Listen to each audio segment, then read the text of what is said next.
जिसका सबक किसान और मजदूर मिलकर आने वाले 2024 में सिखाने का निर्णय ले चुके हैं। जहां तक उत्तर प्रदेश की बात करी जाए तो उत्तर प्रदेश से भारतीय जनता पार्टी का इन्हीं कामों से सूपड़ा साफ है और राजस्थान के हालात जो मैं देख रहा हूं, यहाँ से भी स्थिति पूर्ण रूप से साफ है। आप सुझाव देना चाहेंगे कि अगले चुनाव में देखिए, ये उनका निजी निर्णय होगा, इसमें मैं कोई चर्चा नहीं कर सकता। मैं सिर्फ ये चर्चा कर सकता हूँ कि मैं किसान मजदूर के साथ समाजवादी पार्टी है, अखिलेश यादव है, क्योंकि किसानों के नेता आदरणीय धरती पुत्र मुलायम सिंह आज अखिलेश यादव है और उन्हीं के निर्देश पर मैं यहाँ आज जाजल में शामिल हुआ हूँ। और निश्चित तौर पर हम समाजवादी लोग किसानों के हितैषी हैं और किसानों के हितैषी रहेंगे।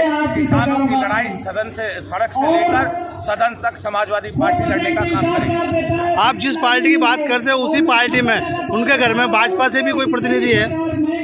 ये आपको जानकारी है, मुझे जानकारी नहीं।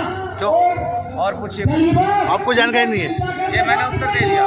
ये आपको जानकारी होगी तो पत्रकार महोदय हैं, आपको घर तक की जानकारी होती है, लेकिन आपको ये जानकारी भी होगी कि भारतीय जनता पार्टी के शासनकाल में एक गरीब बच्ची के साथ रेप होता है और उसकी हत्या कर दी जाती है, उसको कोई लाभ नहीं होता। इसी जिले में, इसी में आपकी ही जनपद में 3 बच्चियों के साथ रेप कर हत्या की जाती है, आज तक कोई न्याय नहीं होता है।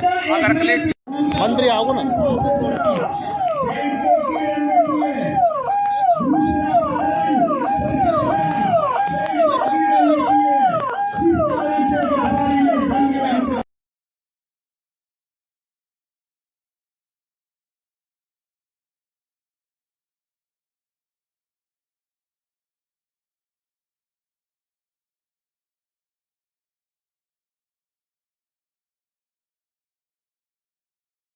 सरकार और राष्ट्रीय अध्यक्ष अखिल भारतीय कश्यप निशान मजदूर मोर्चा के अध्यक्ष सुधाकर सिंह जी कश्यप आ चुके हैं। उनके स्वागत के लिए तालियां बनती है साथियों।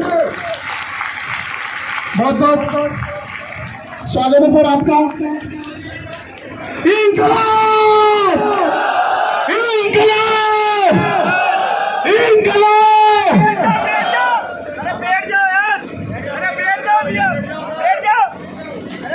नवी चंद जी दाखल, आप कंटिन्यू। नवी चंद जी बैठ जाओ, बैठ जाओ।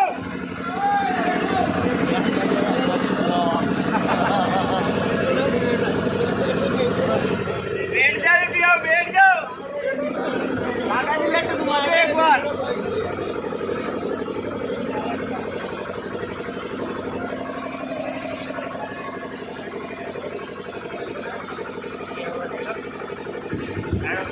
नेक्स्ट वक्ता के रूप में आमंत्रित करूंगा राम बाबू जी बिलौदा। राम बाबू जी बिलौदा, राम बाबू जी बिलौदा।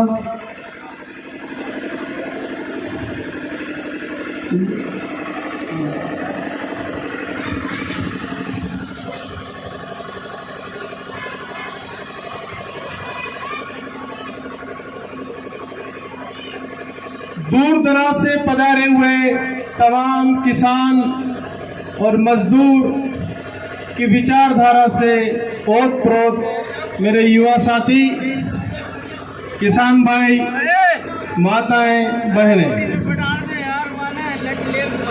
जो कि लगभग 2 महीने से इस कार्यक्रम में अपना अमूल्य योगदान दे रहे हैं, आप सभी का स्वागत, अभिनंदन। कार्यक्रम के मुख्य अतिथि आदरणीय सुधाकर सिंह कश्यप साहब, पूर्व राज्य मंत्री, इन्हीं के स्वागत और आप सभी के स्वागत में 2 पंक्तियों से शुरुआत करना चाहूंगा कि आप पधारे स्वागत अर्पण।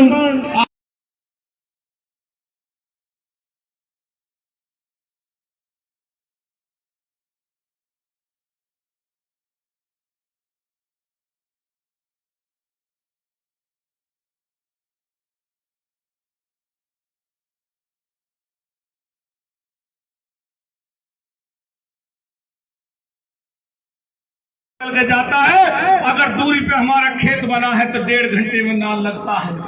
पता चला कि जब तक बिजली भाग गई तो आप बताइए कि 8 घंटे का मतलब नहीं है, कम से कम किसान को 12 घंटे बिजली मिलनी चाहिए।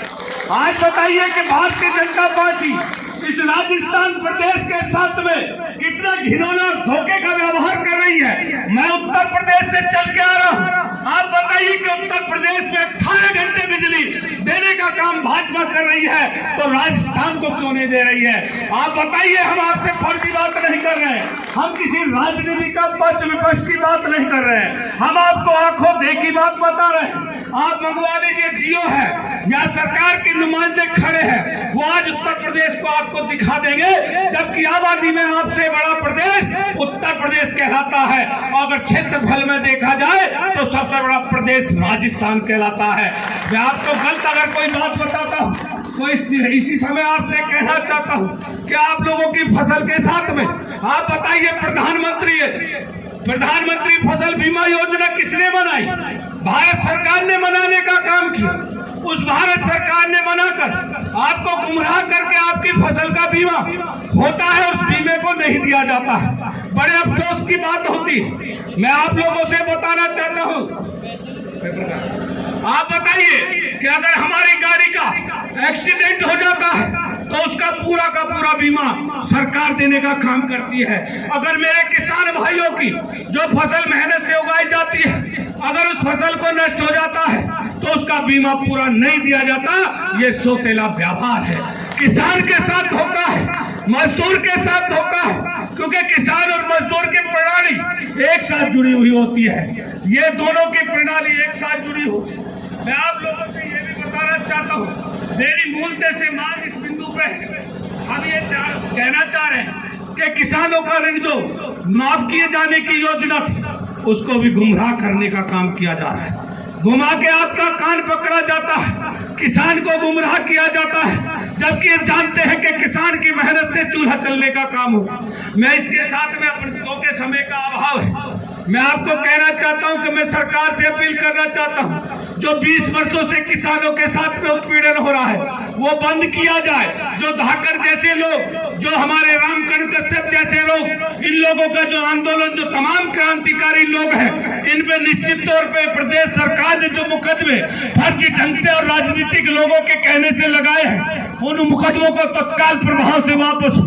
और मैं जाजम की अनुमति से यह भी जानना और कहना चाहता हूं कि हमारी जाजम अगर अगली बार यहाँ टिकी है तो हमारी कायदे से अगर टिकनी चाहिए थी जाजम, तो जिला मुख्यालय 12 में टिकनी थी। जो डीएम बाहर आता, एसपी बाहर आता, आके निर्णय दे के जाता। मुझे बताइए, इस लोकतंत्र में स्पष्ट बात है, जो अपनी बात कहता है वो देशद्रोही कहलाता है। क्यों हमारे कार्यकर्ताओं पर, इन क्रांतिकारी लोगों पर जो मुकदमे लगाए हैं, या मौजूदा अगर एसपी महोदय है तो आज स्पष्ट करके जाए इस बात को कि इन लोगों पर जो फर्जी मुकदमे लगाए गए हैं वो हटाने जाएंगे या नहीं हटाए जाएंगे। अगर नहीं हटाए जाते हैं तो निश्चित तौर पर सुधाकर कश्यप अपने राजस्थान भाइयों के साथ के कंधे से कंधा मिलाकर आप लोगों का अगर पसीना गिरेगा तो खून देने का काम करूंगा। मैं एक स्वतंत्रता सेनानी के साथ साथ, एक स्वतंत्रता सेनानी का बेटा होने के साथ साथ एक किसान और मजदूर परिवार का भी बेटा हूं। आप बुजुर्गों का बेटा, नौजवानों का भाई। यहाँ से कोई विधानसभा लड़ने नहीं आएगा, यहाँ से कोई लोकसभा लड़ने नहीं आएगा, लेकिन आपका मान सम्मान रखाने आपके बीच जरूर आने का काम करूंगा। ये मैं आप लोगों से वादा करता हूं और आप लोगों से अपील करता हूं कि इस जाजम को वास्तविकता के आधार पर जिला मुख्यालय पे करना था, क्योंकि आप इतनी बड़ी तादाद में किसान भाई यहाँ बैठे हैं, किसान भाई, मजदूर भाई हमारे इकट्ठा हुए बैठे हैं। तो इसलिए मेरा यही सुझाव है, मैं पूरी जाजम से सुझाव में कह रहा हूं, मैं आपको आदेशित नहीं कर रहा हूं, लेकिन आप लोगों की बात अगर जिला मुख्यालय पर रखी जाती इतने बड़े सैलाब के साथ, तो निश्चित तौर पर आज कम से कम 75% आपकी काम होके आने। क्योंकि हम लोगों की नीति है कि हम वहां बैठ जाते और कानून के दायरे में बैठकर अपनी बात करने का काम करते। इसलिए मैं आप लोगों से यही अपील करना चाहता हूं कि अब की बार आप लोगों ने जो तादाद दिखाई है, इस तादाद को बादस्तूर बनाए रखना और बादस्तूर बनाने के साथ साथ अपनी बात को जिला मुख्यालय तक ले जाना।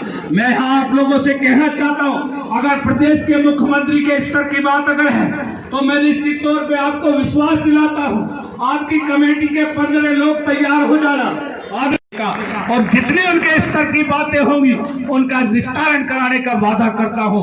मैं सरकार विरोधी या सरकार के पक्ष की बात नहीं कह रहा हूं, मैं आपसे वो वास्तविकता कह रहा हूं जो किसान के साथ होगा। इसीलिए मैं आप अपने तमाम साथियों से, बुजुर्गों से, भाई धाकड़ जी से और अपने भाई हमारे जयकिशन माझी जी से और तमाम साथियों से अपनी वाणी को विराम देते हुए सभी का आभार और धन्यवाद करते हुए एक बात शेर कहना चाहता हूं, अगर अच्छा लगे तो बता देना। अफसोस जमाने से सफर कर गई बकरी, अफसोस जमाने से सफर कर गई बकरी और आंख खुली की खुली रह गई, फिर भी भाजपा की मर गई बकरी। दोस्तों, लेकिन इस भारतीय जनता पार्टी ने हमारा सम्मान नहीं किया, हमारे किसानों का सम्मान नहीं किया। और किसान वो है जो नारा दिया जाता है कि जय जवान जय किसान, देश में खेत में किसान और सीमा पे जवान। यहाँ हमारे